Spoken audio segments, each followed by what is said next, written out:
Masuk ke menu utama Kompas Petang, Saudara. Wakil Presiden Gibran Rakabuming Raka meninjau langsung layanan lapor Mas Wapres di Istana Wakil Presiden RI Jakarta. Hari ini merupakan hari kedua pembukaan posko pengaduan. Wapres Gibran meninjau ruang pengaduan dan memantau proses pengaduan dari masyarakat. Gibran tidak memberi penjelasan usai sidak yang dilakukan. Hingga Selasa siang tercatat 72 aduan diterima layanan lapor Mas Wapres. Sementara kemarin tercatat 63 aduan masyarakat. Sementara laporan melalui WhatsApp belum terdata.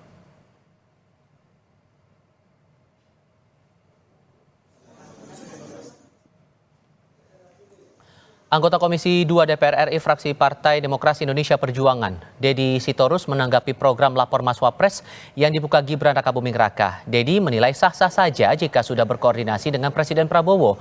Namun yang juga perlu diperhatikan agar layanan ini tidak tumpang tindih dengan tugas pokok dan fungsi atau tupoksi lembaga lain. Terus belajar menyelesaikan persoalan itu melalui sistem dan prosedur yang ada. Supaya jangan jadi akhirnya menimbulkan kebingungan dan potong-potong kompas. Harusnya tugas wakil presiden itu kan memastikan membantu presiden ya supaya seluruh perangkat-perangkat pemerintahan yang ada itu bekerja maksimal. Jadi nggak perlu lapor wapres. Nanti kalau semua masalah republik ini lari ke wapres, emang kuat nyelesain kan? Itu problem. Tapi ya terserah aja. Pengumuman layanan lapor Mas Gibran disampaikan Wakil Presiden Gibran Rakabuming Raka melalui akun media sosial resminya. Gibran mengunggah poster berlatar biru dengan ilustrasi wajahnya. Pelapor dapat datang langsung ke posko pengaduan di Istana Wakil Presiden Jakarta atau membuka pengaduan lewat WhatsApp.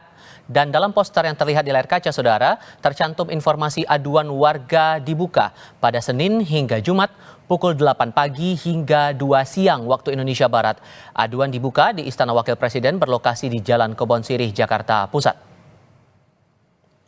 Kami bahas program layanan lapor Mas Wapres ini bersama dengan para narasumber. Bergabung saat ini pengamat kebijakan publik Agus Pambagio dan tenaga ahli utama Kantor Komunikasi Kepresidenan Prita Laura. Selamat sore semuanya, apa kabar? Sore.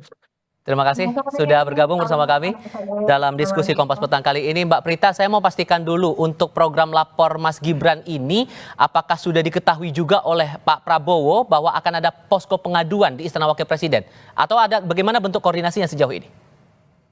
Pasti sudah diketahui, tidak mungkin dilakukan tanpa pengetahuan. Jadi saya mau sampaikan di sini, ini adalah program yang terintegrasi dengan program-program lapor yang sudah ada saat ini. Kita tahu ada SP4N lapor. Lapor Mas Wapres ini akan terintegrasi. Jadi ini bukanlah sesuatu yang berdiri sendiri, sesuatu yang akan terintegrasi. Kenapa perlu dibuka lagi kanal seperti ini? Ini fungsinya adalah hanya memaksimalkan laporan-laporan masyarakat. Jadi ada sebuah kanal baru yang kemudian dibuka oleh Mas Wapres. Nah, nanti kemudian akan terintegrasi dengan sistem yang sudah ada saat ini. Masyarakat sudah bisa melaporkan saat ini melalui kanal SP4N lapor. Nah, di kanal inilah kemudian nanti akan dikelola, kemudian di clustering sesuai dengan bagaimana isi pelaporan tersebut. Kemudian di sana juga ada proses verifikasi, dan setelah itu kemudian akan disampaikan kepada kementerian lembaga yang kemudian menyelesaikan hal ini. Kenapa perlu hal ini ada? Karena di sini ada proses juga pengawasan. Jadi di sini melalui Mas Wapres juga kemudian apakah ada ini sudah berjalan atau tidak. Di dalam SP4N lapor pun juga sebenarnya juga sudah ada pengawasan. Nah, ini lagi-lagi fungsinya adalah memaksimalkan.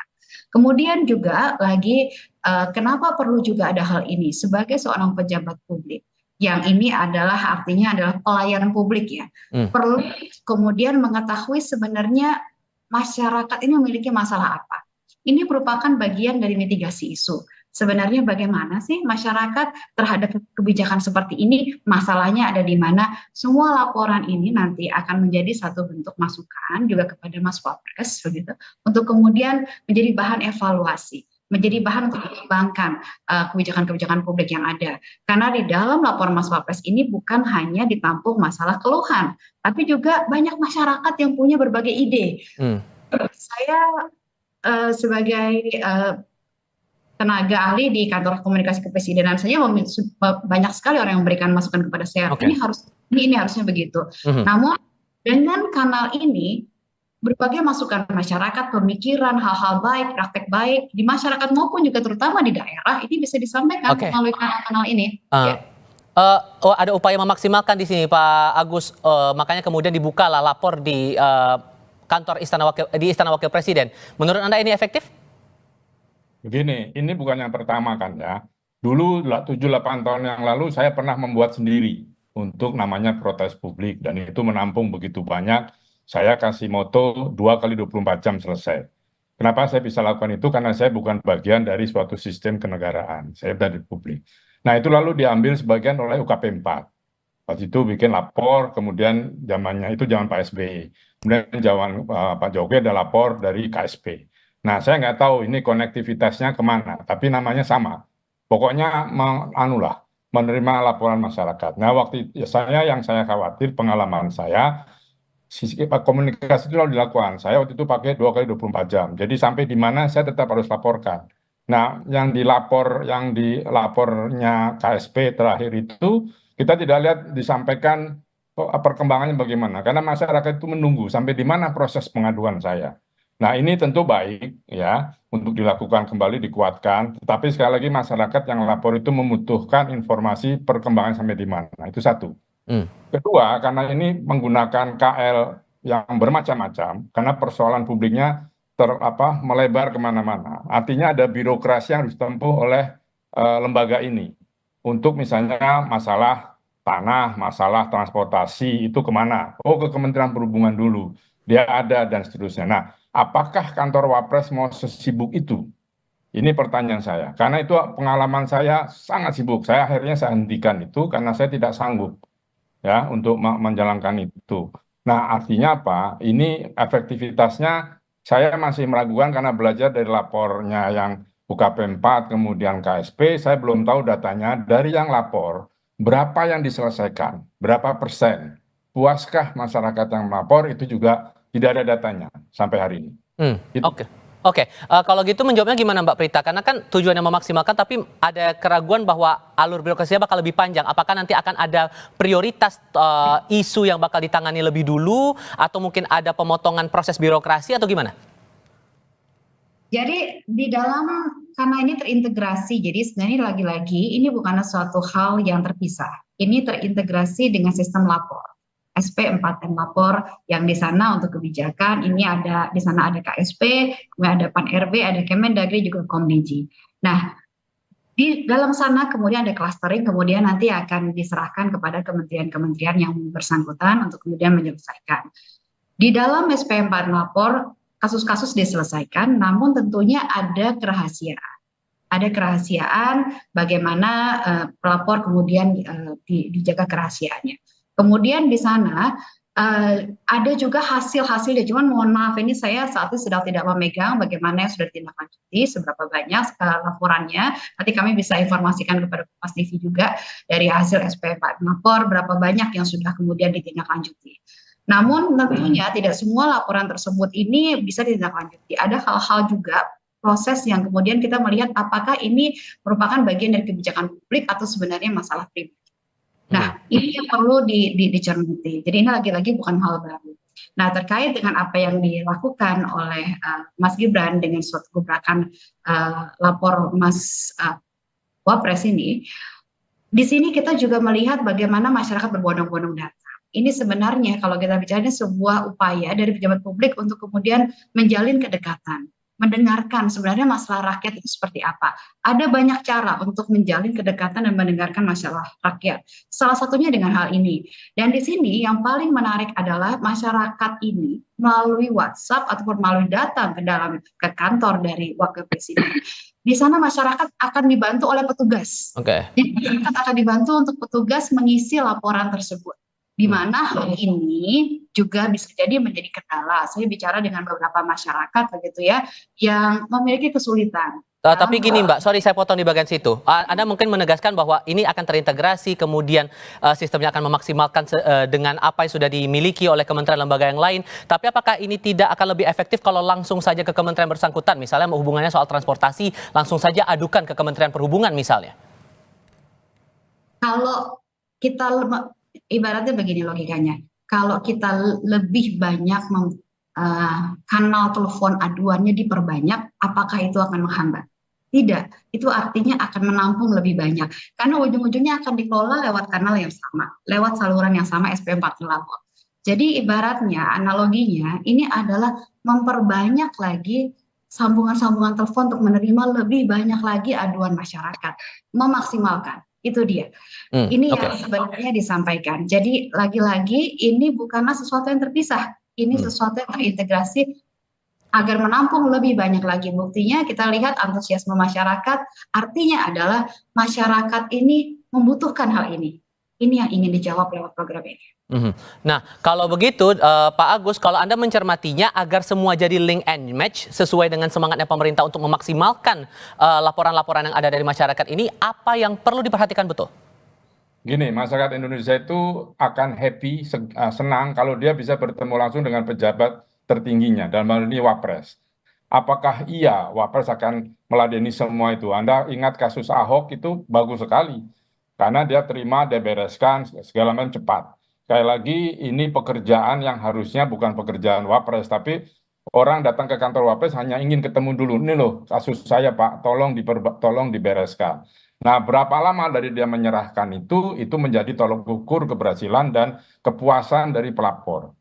Nah, yang ada, karena kita punya sistem birokrasi tidak bisa menerabas meskipun itu terkoneksi, menerabas di kementerian-kementerian yang langsung membawa itu.